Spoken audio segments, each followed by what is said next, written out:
Hallelujah. Amen. Hallelujah. Amen. Ndinokugamuchira. Okay guys, sanganiswa nemurandasika Rudo Mhondwa apedza chijana chake chepano pasi.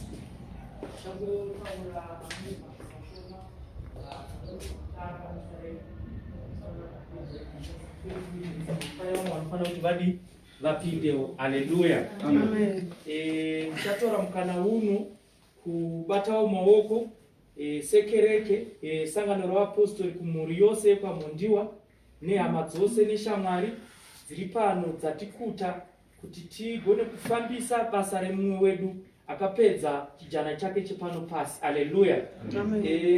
Shoko raMwari rinotaura zvakanaka kuna Genesis. Mwari vachisika nyika, vanoti ivo vasika nyika vanoti vakaumba munhu kubva muguruva repano pasi vakafemera munhu mumunhu. Haleluya. Saka zvichidotsera kuti kana munhu akange afa pano pasi ane nzvimbo, nyama yake ine nzvimbo inofanirwa kuti iende pairi ndaa yakabva muguruva. Haleluya. Asi tine chinhu chiri mumunhu chinonzi munhu chekuti kana ichocho chinge chisipo ndo chatinenge totaura tichiti rudo haasisipo naye. Saka chinhu ichocho ndo chatinochemera kuti chigone kuwana nzvimbo ndaa nyama ine nzvimbo nakare nekuti ine kwayakabva. Asi mweya wakabva kupi? Mweya wakabva kuna Mwari, nzvimbo yawo iri kuna Mwari. Asi mweya wemunhu kana uchienda kuna Mwari, pane zvinodikanwa naMwari kuti munhu agone kuve aine kodzero yekupinda kuna Mwari. Haleluya. Ndaa kana munhu akange afa pano pasi, pane nzvimbo mbiri dzaanokwanisa kuenda. Pane nzvimbo inonzi the Abraham's bosom, koita nzvimbo inonzi Hades. Saka vanenge vakatenda muna Kristu Jesu, kana vakange vabva pano pasi vanoenda panzvimbo yekunyaradzwa yeThe Abraham's bosom yakaonekwa murombo akarara pachipfuva chababa Abrahamu nemupfumi akanga ari munzvimbo yeHades. Haleluya. Ndaikumbiro anoverenga mutiverengero nokukasira. Okay, ndichaverenga zvabuda muParidzi chapter 8 from verse 8. Yes. Ndichaverenga inoti hakune munhu une simba pamusoro pemhepo kuti adzivirire mhepo, uye haane simba pamusoro pezuva rorufu. Hakuna kukanganwirwa pakurwa saizvozvo zvakaipa hazvingarwiri iye unozviita. Izvozvo zvose ndakazviona ndikarangarira nomwoyo wangu, mabasa ose anoitwa pasi pezuva panguva kana mumwe munhu ane simba pamusoro pomumwe achimuitira zvakaipa. Amen. Shoko raMwari riri kutaura kuti hakuna munhu ane simba pamusoro pezuva rekufa. Zuva rekufa Mwari akatara zuva kune mumwe nemumwe rekuti hakuna munhu anogona kupfuura panguva iyoyo, ende hakuna mutengo ungagone kudzikinura kana zuva rekufa rikange rasvika. Amen. Hakuna munamato ungagone kudzikinura munhu kana zuva rekufa rikange rasvika.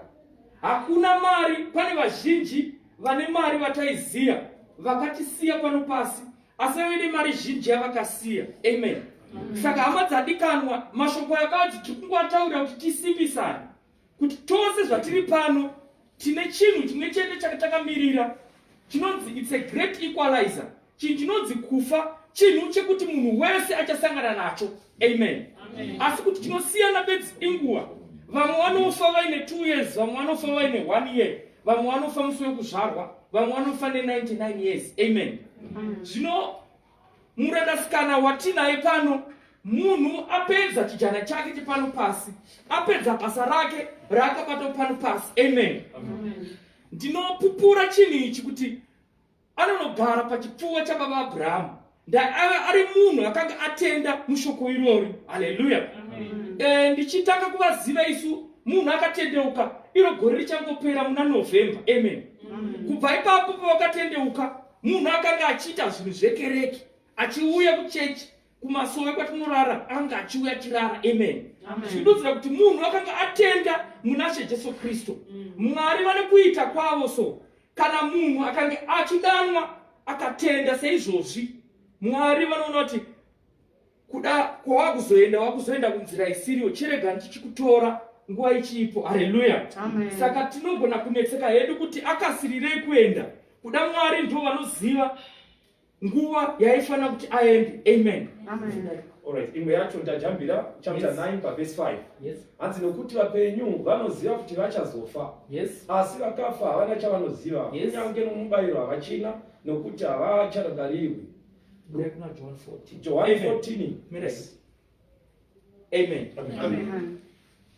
Munhu akange abva pano pasi afa sezvizvi, haana kana chaanokwanisa kuziva. Haana kana mhosva yaangagoni kuchengeta kuti ndakange ndine chigumbu nanhingi. Asi kuti vanhu vari pano pasi ndo vanokwanisa kuchengeta mhosva. Amen.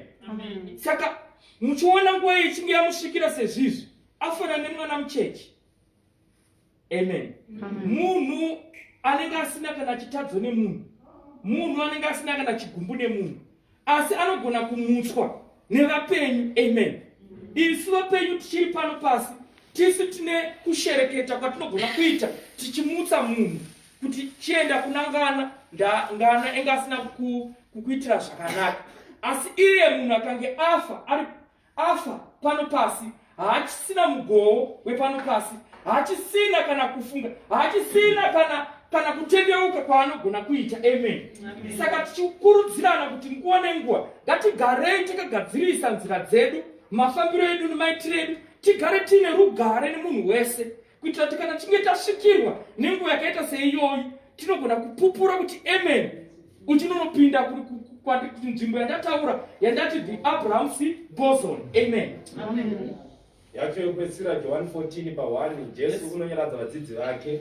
Mwoyo yenyu irege kumanikidzwa. Mwoyo yenyu, hama dzangu, ngairegeze zvayo kumanikidzwa. Tendai kuna Mwari. Makafanira kuti mutende kuna Mwari. Mutendewo kwandiri. Muchitenda nemuna She Jesu Kristu. Mumba mababa vangu. Nekuti kuna Baba kumusoro kudenga kune nzvimbo dzakawandisa dzekuti tinofanira kugara kukoko. Dai kusaiva kudaro. Asi dai zvange zvisiri izvozvo, ndingaendai kuudzai Kristu Jesu vakadai vakasiya vatitaurira kuti ndinoenda kunogadzirira ivo vakatungamirira kuenda kunotigadzirira pekugara. Kana ndaenda kunokugadzira pekugara, ndinozouyazve vachazodzoka zvakare kugamuchirei kwandiri, vachikugamuchirai kuti apo pandiri, kuti pana Kristu Jesu ndo kwatinofanira kunge tiri tose. Amen. Asi chinodikanwa ndechekuti kuti ugone kuzokwanisa kuonekwa naKristu Jesu, zvinonzi tsuri ichasvika nguva yaicharira, hwamanda dzichadini dzicharira, hapana ibwe rinosara riri pamusoro perimwe ibwe. Zvinonzi zvose zvichaita level, asi avo voga vakatenda kuna Kristu Jesu ndo vachaona kuuya kwaJesu Kristu. Amen. Ndo vachaona kutaura kwaJesu Kristu, vachitorwa vachienda kunosangana naye mumakore kuti vagone kuenda panzvimbo iyoyo yavakataura kuti ndo yandichaenda kunokugadzirirai. Amen. Saka chijana chasarira kwatiri hama dziri muno. Amen. Kuti ngatigadzirei nzira dzedu, ngatiyananei nevanhu vose pano pasi. Amen. Ngatiregereranei nevatakatadzirana navo, kuti kana nguva ichinge yatisvikira sezvizvi, hakuna munhu unoziva nguva muparidzi ataura kudaro. Hakuna munhu anoziva, hapana munhu ane simba pamusoro pezuva rake rekufa. Amen. Asi chatinogona bedzi kuita ndechikugara takagadzirira ndahatizive misi nenguva. Amen. Zvichida pano vamwe havasi kuzodokerwa nezuva. Amen. Izvozvo zvinozivikanwa naMwari. Asi chinodikanwa chekuti hama dzangu, ngatigarei takadini, takagadzirira, ngatigarei tiri panguva yekuenda ugare nemunhu wese, tine ukama hwakanaka naMwari, tine ukama hwakanaka tichitenda muna She Jesu Kristu, nekuti avo vanotenda voga kuna She Jesu Kristu ndo vachawana zororo, ndo vachagona kudanwa panouya Kristu Jesu. Amen. Asi vanenge vasina kutenda vane nzvimbo yavakagadzirirwa yavanokwanisa kuti vazoenda kwairi. Amen. Ndaikumbirisa tisimuke zvishoma timboimba kachidimbu tonamatirwa navasitole. Vanhu varwa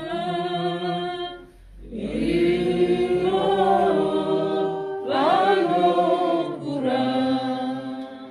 asi kufa kuchauya Baba, garai nesu,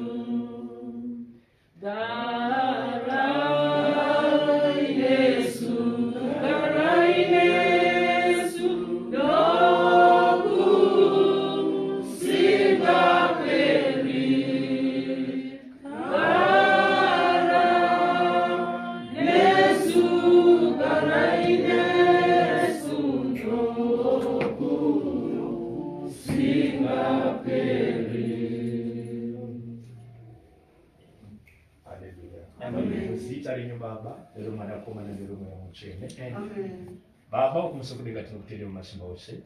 Ndimi Mwari makatisika nomufananidzo wedu muchitida. Ndinokutendai nenguva ino Kristo yatiri mukumanikidzwa nokuchema taparadzana nehama yedu. Asi ndinoziva nekutenda Mwari kuti takabva kwamuri tichadzokera kwamuri. Ndinoziva kuti hatirarami panyika ino nokusingaperi. Vanhu vose vakaberekwa nomukadzi makataura kuti vane mazuva mashoma kuramba panyika, azere nokutambudzika, azere nokumanikidzwa. Zvino Baba tinonyengetera tichikumbirira hama yedu Kristo yaparadzana yabva nesu panyika tichimanikidzwa. Asi tinotenda kuti yanga yakatenda kwamuri Kristo Jesu kuti ndimi Ishe namuponesi wayo. Tichitenda kuti tichagara munzvimbo yekunyaradzwa, imo matichasonganiswa munzvimbo isina nokuchema, nzvimbo isina nokumanikidzwa.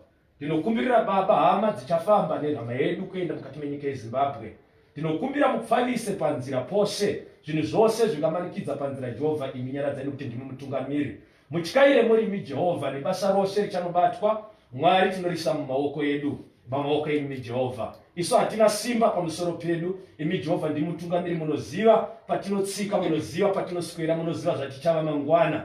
Zvino Baba tinokutendai, hatigoni kukupai mhosva kana kukutongerai, asi tinoramba tichikutendai tichishuvira kwazvo kuti nehama dzose dzasara dzisare dzakatarira kwamuri dzichitenda kuti imi Jehovha ndimi Mwari makafanira kuti munamatwe. Tinokukudzai panguva ino Jehovha, tinokuchengetera nevadoko nevana vose vasiwa nehama iMwari. Ndinokumbira kuti Baba muvachengete kusvika vagoniswa pakukudzwa, vachitenda kuti imi Mwari ndimi Ishe wavo, nokuti zvazvino ndimi mava mubereki wavo, ndimi mava mutariri wavo, ndimi muchaziva chavachadya, ndimi muchaziva chavanonwa. Asi ndinoziva kuti imi Mwari makatendeka hamunyadzisi. Ndinoziva kuti imi Mwari makatendeka muchava navo. Ndinoziva kuti imi Mwari muchavakudza murudo rwenyu nokuvarwira pahondo dzose dzenyika ino. Baba vangu ndinokutendai, ndinokupai mbiri, ndinokudza zita renyu panguva dzino, muzita nemuropa raShe Jesu Kristo. Amen. Agare pasi nguva doko saka ndodzera nguva pavarezi venguva nai. Isu tinoitwa vesangano revapostori, tino headquarters yedu iri paGaza Bwera, tichitungamirirwa naBishop Watuwe. Ini ndakamira pano evangelist Murerwa, musha ndichibva paHwedza. Ndinokutaura kushoma shoma pamusoro pemusikana Rudo atisiya. Kunamata kwese kwatakaita naye hatina kana zuva rimwe chete ratakambonzwa zvikinzi vane vanhu ava vambokupotedzana navo. Ave munhu aiseka, aifara. Amen. Kusangana nesu vaingoti makadiibawo nini, makadiibawo nini. Aive ari munhu akanaka. Ndinotenda hangu nenguva iyo yamatipa kuti tigone kuuya kuzoonekana nehama yedu. Takange tichitoshungurudzikawo kuti manje tichapinzwawo here ipapapa kana kuti hapana chedu. Saka ndinotenda hangu ndazofara chaizvo nditori kubasa, ndisina kana tariro yekuti ndichange ndiri pano, nditoriwo bhizi nezvebasa. Nditozonzwa ndafonerwa zvikinzi uyai mudini muonekane nehama yenyu. Aiwa, ndikafara chaizvo, ndikatenda Mwari. Ndichokutendaiwo nemiwo matipawo mukana iwoyu, dai Mwari akuitirei zvakanaka. Ino nguva ndinoidzosera kuvaridzi veprogram kuti vafambire mberi, tichizobuda hedu tichiimba saizvo. Amen. Setu.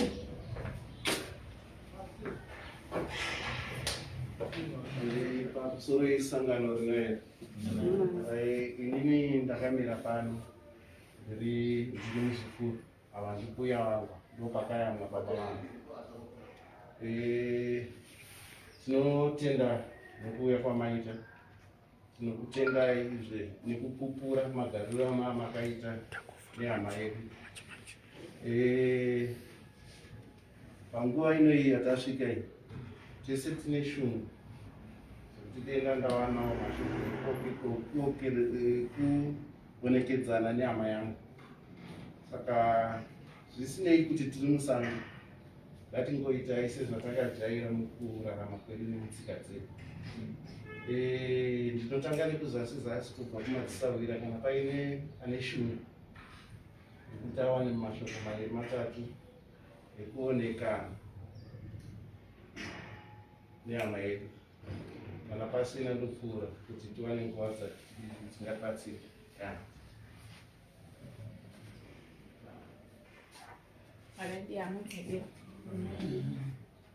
Ndinoitwa naistand Rudo Mhondwa iri shamwari yangu pamba pachinogara ndinomugarisani wake ndindinoseva panguva dzinotaura atate kuti handina zvakwanda zvekutaura asi ndinoda kutaura kuti pamba zvakanaka sakakawanda paunoenda madhibhodonzi ndezvakwanda Notenda.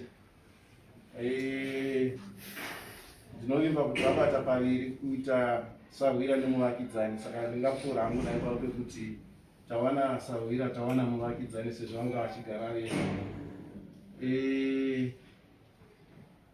Zvimwe ndichaita chidimbu nekuda kwenguva. Tino mumwezve here Sawira.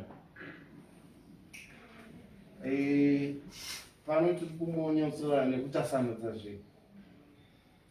Pane vekudivi here kuva kwakaroorwa ambuya vangu vari pano, varume vangu. Sezvandagara ndataura, basa ranga riri renyu. Asi nekwatiri, maitiro atakuita unokumbirawo kuti muswedera mubvudze pamusoro pemudzimai wenyu.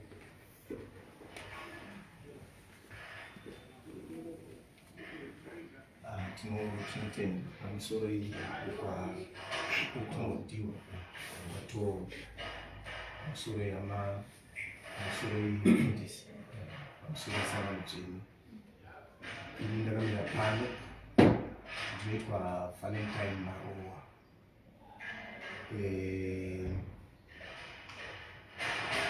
Ndiri mufundisi kuchurch inoitwa United Family International Church kwamunoziva kunoitwa makandi vapetu ndinopinda. Vakarara apa ndimbuya vangu kuti akanga ari murume wavo vainzi Mashungu yanzanzi yamai vangu vanotedza namai vangu. Saka as we speak vana varudo tanyaradzwa natanazwa vanochengetwa namai vangu ndo vari kugara navo.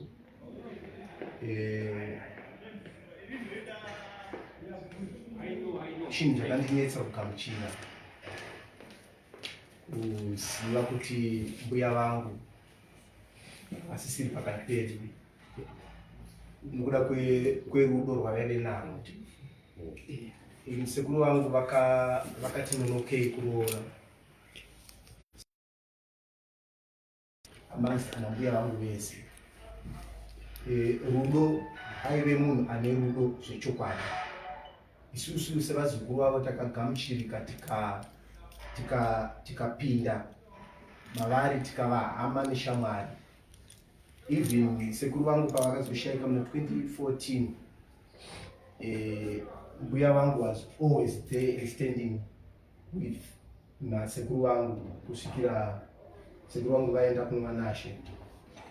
Mbuya vangu ava namai vangu havana kuzoita ukama hwemuroora naatete, but vakanga vari shamwari neshamwari, but mukoma nemunin'ina. Ukatarisa mamessages avaisenderana nezvavaitaurirana vaidaidzana nemazita shamwari shamwari shamwari shamwari vana vadai shamwari vana vadai toita sei. Taive netarisiro yekuti dai Mwari akanga even patakanzwa kuti havasi kunzwa zvakanaka. Ndakanga ndichangobvawo kuZimbabwe ndichitouya kuno kuSouth Africa. Ndikasvika ndakatovafonera I think 2 weeks ago. Ndibva ndavafonera 2 or 3 weeks ago. Vaiti shamwari ndiri pabasa. Ndati ambuya ndinoda kukuonai. Zvikanzi handiri pabasa. Uri kupi? Ndikati ndiri kugara kuSenton. Zvikanzi ndichasvika ndichikuona. Vaingoti ukataura kuti hama yangu, vakadai taura kuti hama yangu. Ndobva ndazofonerwa musi weFriday namama zvikanzi mbuya vako havasi kunzwa zvakanaka, vari kunzi vakatanga kurwara musi wa1, vari kunzi maasizi wate. Handina kumbonya kuzitora zvakanyanya, ndakangoti no maybe kungorwara kungoita vanhu vanoita zvakanaka. Ndichizofona ndakwanisa kubata Sekai, ndakataura naye but mbuya vako vari kurwara. Ndobva tatotaurirana musi weSunday. Ndikati njiya ndichivaona musi weMonday kuTerekisa, ndatoronga nevanhu pinda navo chechi vakuti vandiperekedze tiwe tivaone. Ndobva ndarara mino zvakaitika mumusesandi. Ndobva ndarara kurara kwandakaita ndakamuka kuma 11 ndikuona foni yangu yakazara mamessages. Nematambudziko. Tora chokwadi pamberi paMwari, inini ndiri mufundisi. Rufu runonakidza kana kuti wakareruka kuparidza ruru rwevamwe kana kutaura pane vamwe. But chinhu chinonzi rufu hachina kuchainika. Chinonyanya kuzonzwa reality yacho kana chasvika pedyo nemunhu waunenge uine mamemories naye. So ndoda kutendai vanhu vekwaMhondiwa, even sekuru Mhondiwa officer, inini navo tinonyanya kuwirirana semukoma nemunini takawirira nawo tabatanidzwa naRudo. Imhuri inoda Mwari, imhuri yakabata sekuru vangu semwana wavo, vakavaitira zvakanaka ende vakatipa Rudo, who was an emblem and a beacon of love to our family.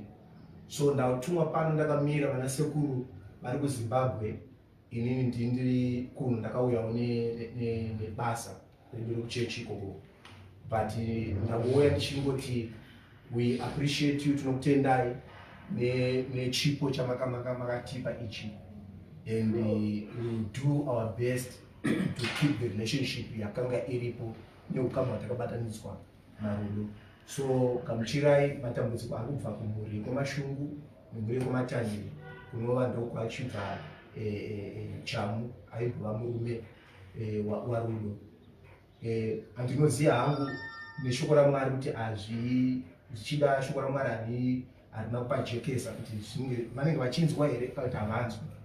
Asi dai vainzwa mbuya vangu, ndoda kungoti mukaona sekuru vangu muvaudza kuti handina kuzowana mumwe sekuru ave nerudo ngerwavo. Ende zvava zvaita kuti vakatorerwa mbuya vanga vaine rudo kupfuura vamwe vese. It's a blow to me.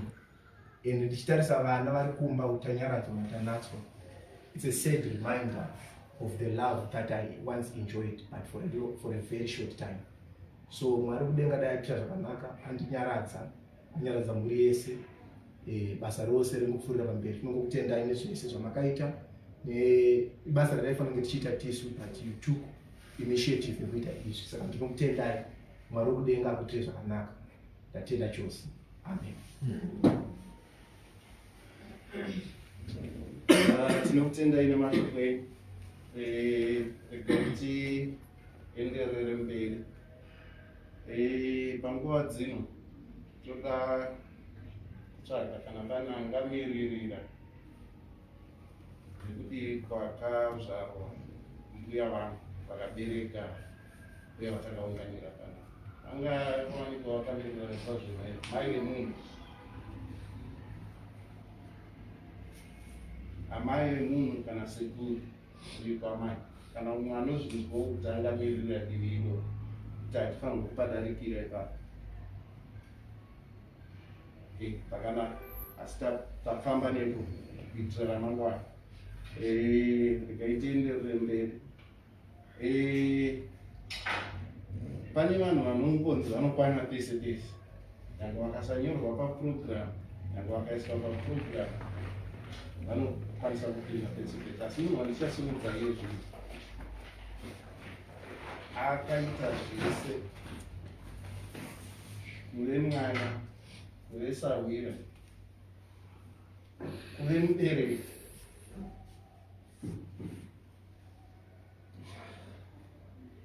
munhu watakajaira nekudaidza nezita asi munhu mukuru sekandinokutora.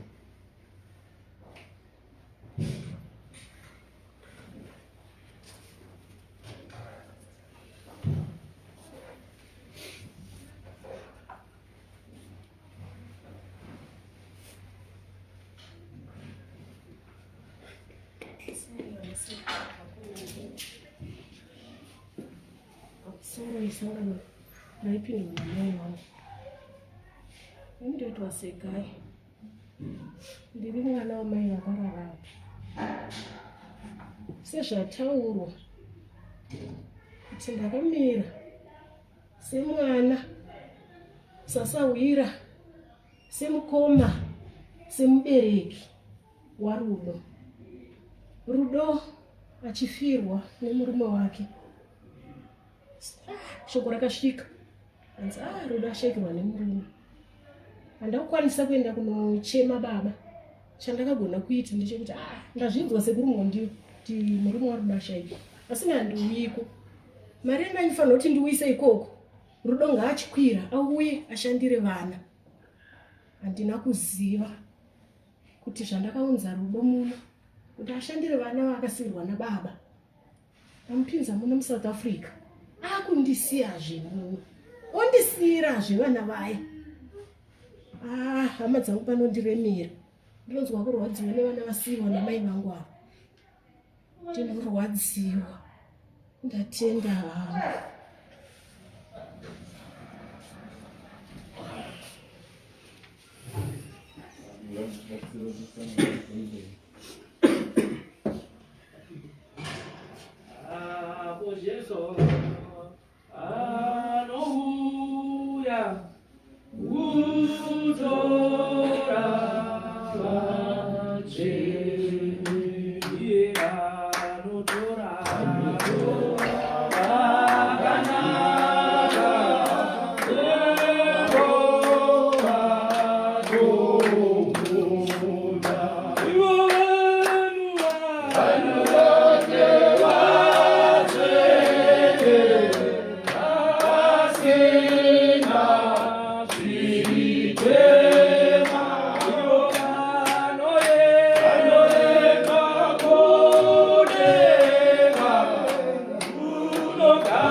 Takuda kuti tichipedzisa pavatauri vedu.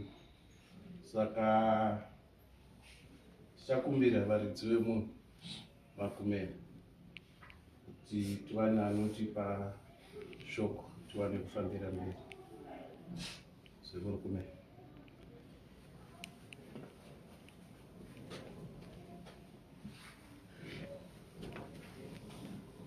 Pamusoro chita chose chiri muno. Guma shomana nayo yamanzi panguva iyoyi. Yandinoda kutora kutenda. Kutanga pamhuri yose yepakumene. Vana baba nevana vose vakomana vasikana kusanganisa nevaroora vepakumene vose vanonzana mai kumene necontribution kana nekutambanudza zvose zvabatsira paungano yataunganira yemushakafu uri pano nhasi. Teverere nditende hama neshamwari vagarisani vehanzvadzi yangu Rudo urere nhasi apa vanogona kutipupurira nhasi chimiro chavakaona kana chiraramo chechiraramiro chaanga achiita mukati menzvimbo ino.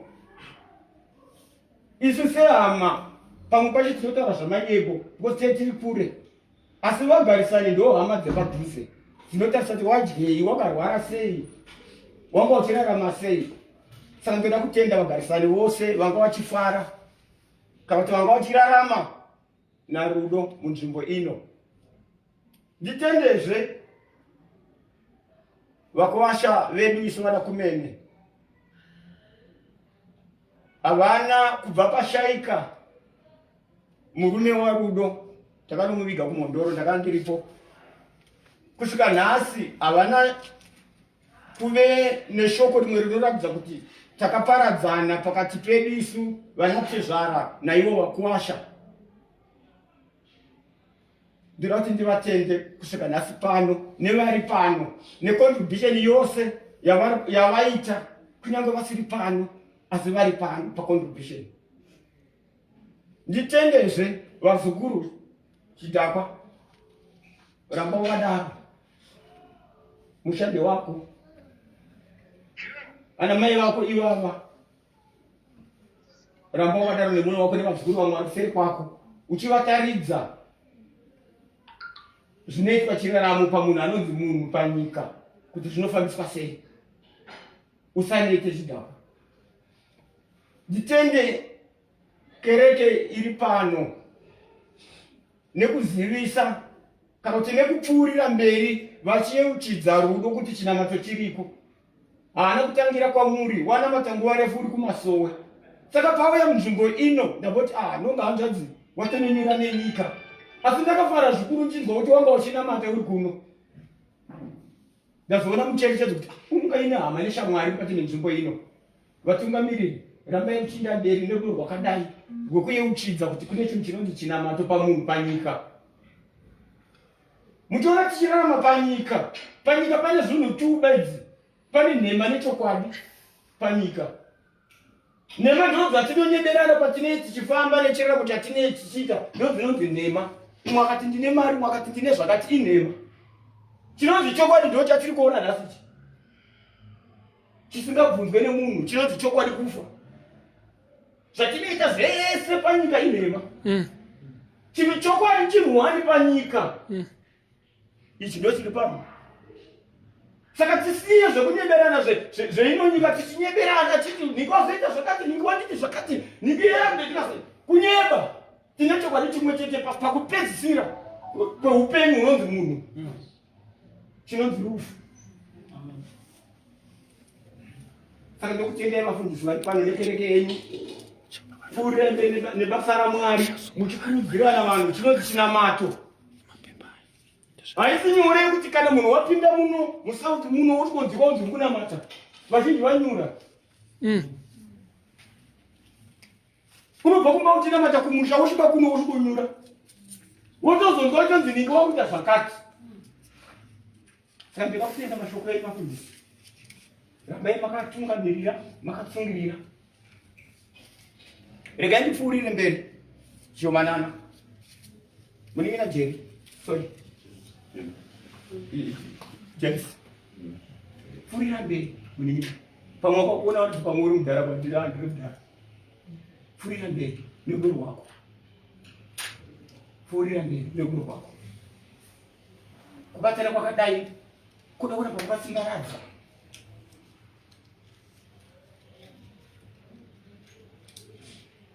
Regai pfuurire mberi shomanana futi. Chidakwa. Soti tine varoora vari muno wasiya tinoromba. Sanda pedza sasa. Uko usati wapedza tinotoka kusungiwa. Sanda pedza. Ndisati ndagara pasi. Nditaure nhoroondo shoma yekumusha kwedu. Ndinonzwa kurwadziwa ndikarangarira chiitiko chemumasure. Izvozvo pari kuita kunorara musikana uyu.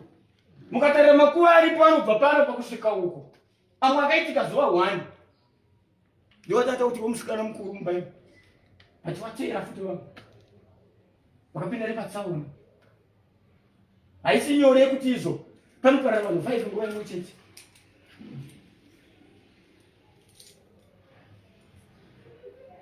Ukamira pano unoona raini remakuva so. Ende ndinonzwa kurwadziwa hapana masvondo mairi pavakwa rimwe gore rimwe mwana musikana futi wakashaika nguva yapera. Rudo hanzvadzi. Famba munyasha. Wakazvigadzirira nzira yako. Isu nhamo yasaira vapenyu vari panyika. Kwawaende tione kuziva. isi totodawo kutozozivawo kuti nzira inoendwa sei. Ndoda kupai chipo chekutenda mose vakaita macontribution pamusikana Rudo, vakabvisa mari, vakabatsira nechipi chikafu, vaitarira urwere, nani akaisa ruoko kusvika nhasi tiri muno. Ndoda kuti ndikutendei ndichipfuura mberi nekutenda vachanogamuchira nevachafamba nemutumbi.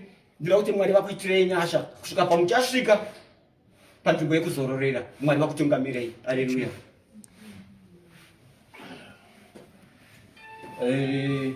Pane nambotaura ndichiti kune vamwe vanhu vanokwana pese pese vakaita sesu vazukuru. Nyange programu ikanyorwa isusu kana tada kutaura tinozombosumuka tichitaura.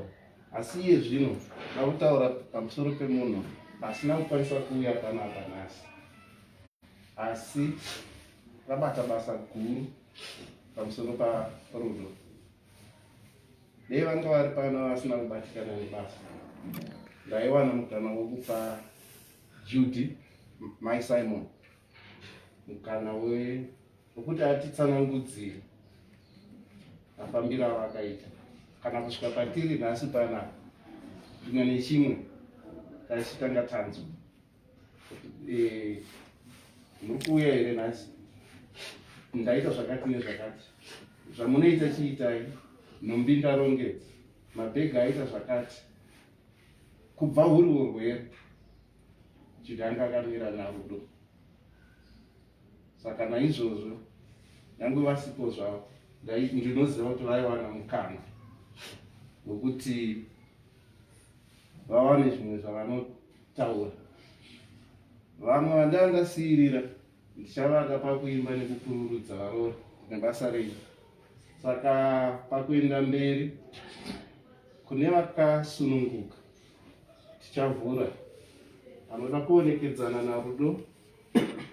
Vamwe tichiimba toita hedu mudonge tichiuya panapa tichitenderera tichionekedzana naRudo. Kana tabva ipapo tinenge tatarisira kuti zvataita kuno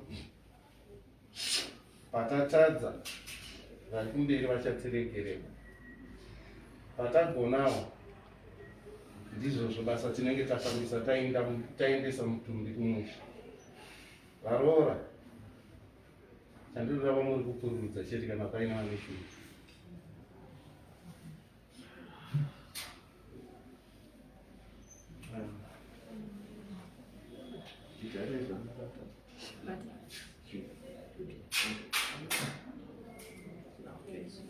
All right, so 1 minute. I think we're now charged.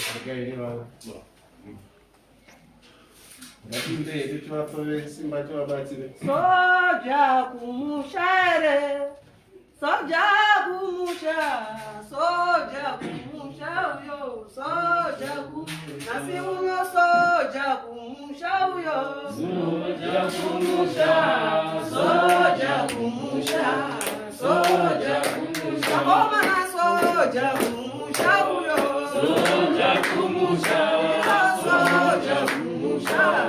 Soja kumusha, soja kumusha uyo, soja kumusha, soja kumusha, soja kumusha, soja kumusha, soja kumusha, soja kumusha, soja kumusha.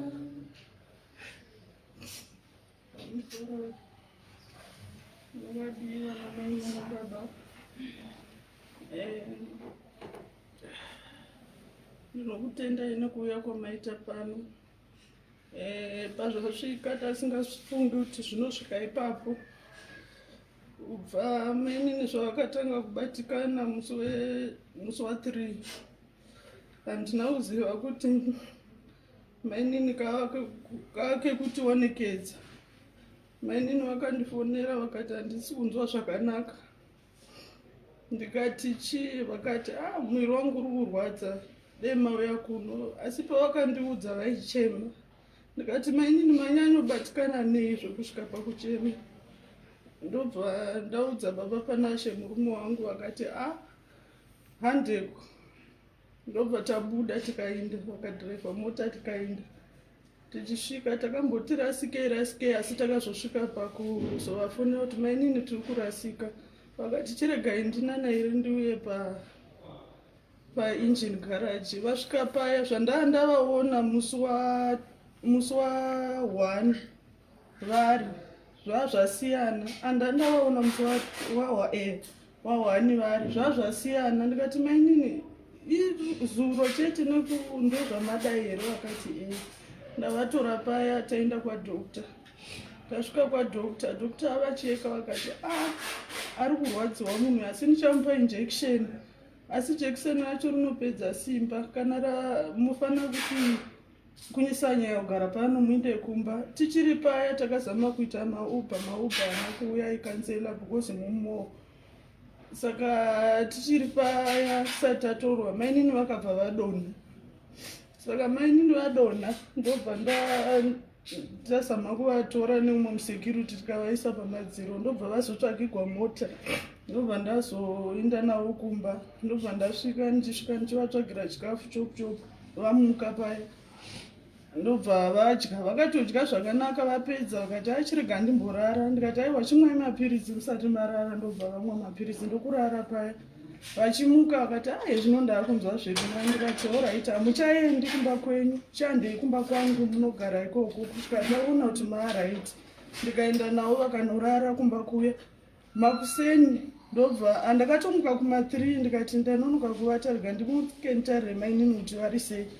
Ndimainini muri sei? Zvikanzi ndiri right. Ndikati muri kunzwa sei? Zvikanzi nhasi ndakasimba. Ndikati alright. Ndokubuda ndoperekedza mwana wechikoro. Ndikati wana vatoita basa rese remumba vapedza. Ndikati mainini mashanda muri kunzwa sei? Zvikanzi ndiri right. Ndobva tagara ndozobuda nawo ndichinda kubasa. Tikangonoti gare kubasa kuya tikadarika kuenda kumowa vakati tora mari yavaida kutora. Ndobva vabuda vakati mai panashena ndichadzokera newe ndiri right. Ndikati alright maini asina achida kuti mugare kuti tione kuti mwiri wenyu uri sei. Zvikanzi ndiri right. Ndobva vaenda, yanga ya Wednesday. Thursday ndobva ndavafonera makuseni, hamuna kudzoka muri sei? Zvikanzi ndiri right. Ndobva ndati alright. Manheru ndokuvafonera futi ndichivabvunza mainini muri sei? Zvikanzi ndiri right. Kana zvidhina ndokanya, chero ukandipa dhaga ndokanya zvidhina. Ndikati saka mapora? Zvikanzi alright. Mausiku dzadziri kuma 11 ndobva ndakafonerwa kwanzi manyai kuno izvozvi. Ndomanya ikoko kwaita sei? Ndiani? Handisi kuziva nhamba iya. Zvikanzi tisi tinogara namai kupa, handizivi avo vanga ndikupurira kuti akafona ndiani. Ndobva ndati alright, chirega titsvage mota yavo yanga isiri right. Vanga vabva kubasa, mhino zvazvaitika pamota. Ndombofonera vamwe vanhu vakati kwasviba madi kuzama zvimwe nokuti vanga vanditi mainini vadonha kuno, saka please uyai kuno tionesane pamwe chete. Alright, ndokushayiwa nguva iya, ndashayiwa ndokushayiwa transport. Ndaenda kuya mangwana kuseni ndobva ndakaona maini vachibidirika paya. Saka ndokuzoona kuti rega ndifonere sisi namainini Judy kundokuya kwavakaita manheru, asi urwere hwanga huripo. Ini ndakazobva hangu nenyaya yevana ndobva ndaenda kumba. Sisi ndobva vafumauma kuseni vachiti mainini hatina kana kurara kuno, Chivhu uchiitai zveuber tione kuti vadzokera kwadhokta sezvo yanga iri zuva ravo rereview. Vachienda kuya kwadhokta ndokwatakazononzi ndainavo kuhospital, ndokwakazopererawo mainini ikoko. Ndatenda hangu. Mapana wada kuonekeza nesabira mwachima chitotendera tichiona vachitobuda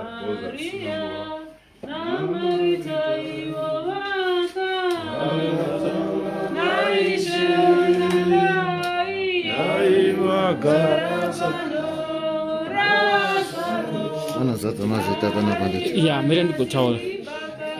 I'm going to say 2 minutes. Okay, I'm sorry. Okay, I'm very sorry about assisting Ambua, but I'm going to change the message. Go to Chipa Panapa, look very good to Zimbabwe. but company yedu inonzi Great Hope Funeral Cover, but chine shungoda kuchoro mapolisi tine tumapepa tukuri apa unongonyora yanenge ari padoor, unongosiya ungonyora namba yako kosenda anozokutsanangurawo kuti policy yedu yakamira sei. We've been doing this for many Zimbabweans. Mira padoor.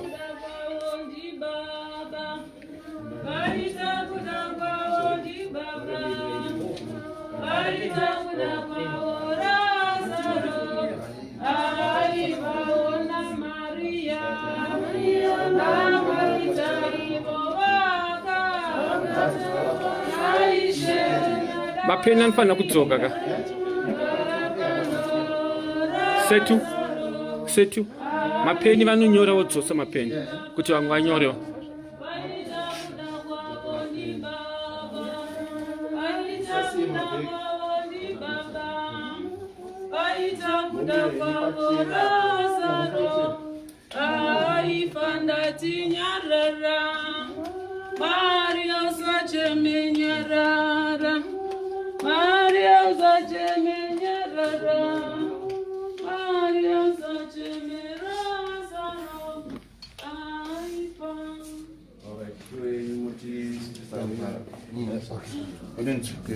Yeah, all right.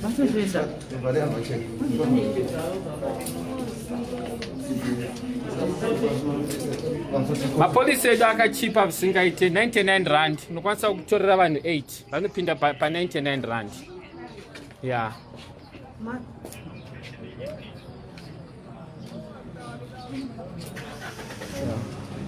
You just write unongonyora zita reine phone number tine call center vanozokufonera vonase kutsanangurirai.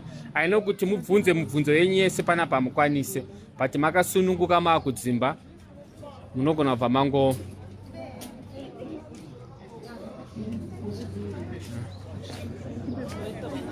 Thank you very much, Mfundisi. Sure. All right. Sorry. I don't go for 2 minutes in Dripa program.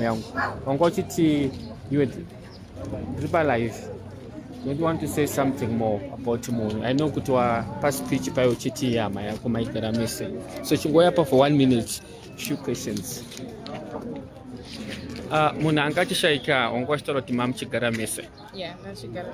Mama ni ngwe kaita chigara mese. I think for 2 years now. 2 years. All right. Saka tanzika pa speech yako mshtaura kuti pawakazotanga kuita wese ndimakazofonera vamwe kuti vauya. Tistanga tinawo mani ndacho vana vamusacho navazorwara serious. Yes. Toseka vachiti vava nani vachitoti ndatowanzirana panze nekuti ive best friend ndemunhu ndaitamba naye ndemunhu ndemunhu ndaiona ndakatotopinda ndichitovasimudza manheru vachona vachitadza kuno. Very sorry. How is this affected everyone amuna muchigara naye? Uko munhu aifara saka pane zvino hapachisina watinoseka naye kana pamwe patinogara pachimudzi kwake ndairatidza naye ndemunhu ndaiudza matambudziko angu ndiye munhu aindiudzi matambudziko. Saka kuchechi maenda pamwe chete futi natiwo vaendewo kwawo. Naenda kwavo nenda all right. No, I just hope kuti ngatingovanamatirai vana vasiyiwa. I know it's not easy kurasikirwa nemunhu wamunenge muchigara naye. Muno muSouth Africa togara setikugara musango. Munhu neighbor wako ndiyo sisi vako, ndiyo tete vako. But I just hope kuti Mwari achakusimbisai munguva dzakaoma kudai. Thank you, Anzadzika. All right, sure.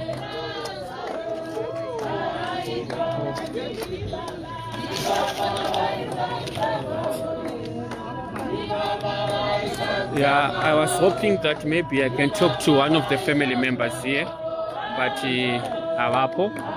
Yeah. Mpanoyo, ukende sakomo. All right. Ngandidedze mpanoyo.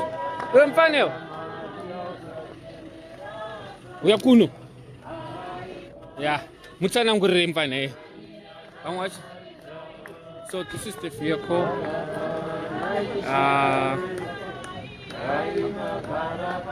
Going to Zim now. Yes. Mapeka alundolota.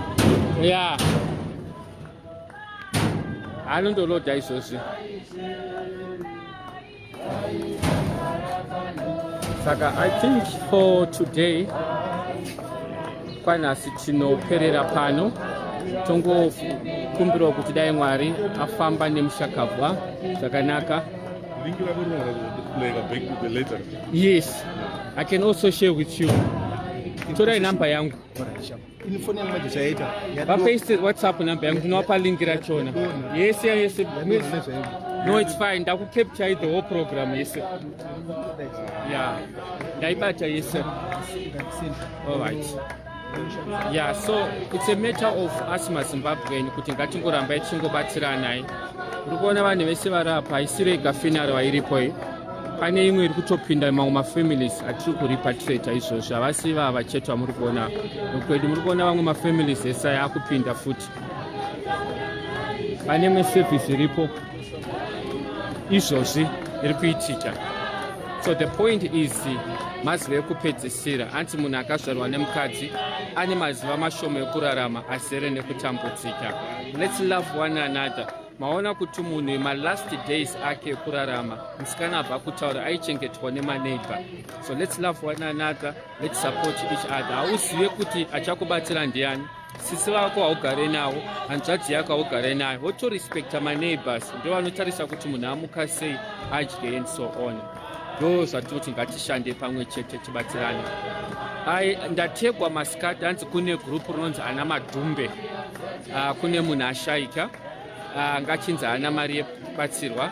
So on behalf of Great Hope, we are offering this service free of charge. So kana vekumadhumbe muchiti mune hama yenyu yashaika, hamuna mari yekuti munhu aendeswe kuZimbabwe, I'm offering you free transport. I'm going to provide a casket. I'm going to provide a Toyota Quantum 15-seater. Ndichatakura zvinhu zvemunhu wachona. Ndichaita everything from South Africa to Zimbabwe. Ilife yandangotegoni wamwe vanhu. Ndipo vandodzwa kuti vamunetsi kune munhu ari kunzi ashaika hana police. So isusu we are there to help each other. Ndaunzwa background yachona kunzi zvakadai. So we are saying it's Great Hope. Contact me or contact Tinashe, or you can even contact SIS MELLY. Motudza kuti body yachina iri kupi. We are going to give you a free car. We are going to give you a casket. We are going to do all the documentation free of charge. So it's up to the leadership yemadhumbe and madhumbe kuti muri kuda kubatsirwa neisere. Our offer is unconditional. So thank you very much. We'll end today. We've got another service. We've got 3 more bodies that are leaving for Zimbabwe today. 3 bodies are going. We are sending almost 4 or 5 bodies per day. It's just a reflection ekuti zvinhu hazvina kumira mushe muno South Africa or wherever you are tikurarama mazuva ekupedzisira. Again, special thanks to the entire team, Great Hope. I want to thank to Tinashe, SIS MELLY, my drivers angu ese. Ndinoona kuti ndinowansi interview one of my drivers. Mpana, driver, we are on live now. Okay, sir. Yeah, we are traveling with this body to Chivhu. Yeah. Yokumbiro kuti ufambe zvakanaka ama yangu anditi ka. Notenda. Notenda. It's not a Shona speaking, it's Ndebele speaking. You know, we work together. They are my fellow brothers. Zimbabwe is one, Africa is one. So ufamba zvakanaka anditi. Sakamira, I want them to give you all the information to declare the body. Usazoita problem at delays because andidi kufonerwa usiku. Yeah, mapepa ari right. Ndinoda kuti vakupe information yekudeclare here. Yeah, all right. And they need to leave, guys. Oh, all right. No problem. Samaya. Sorry.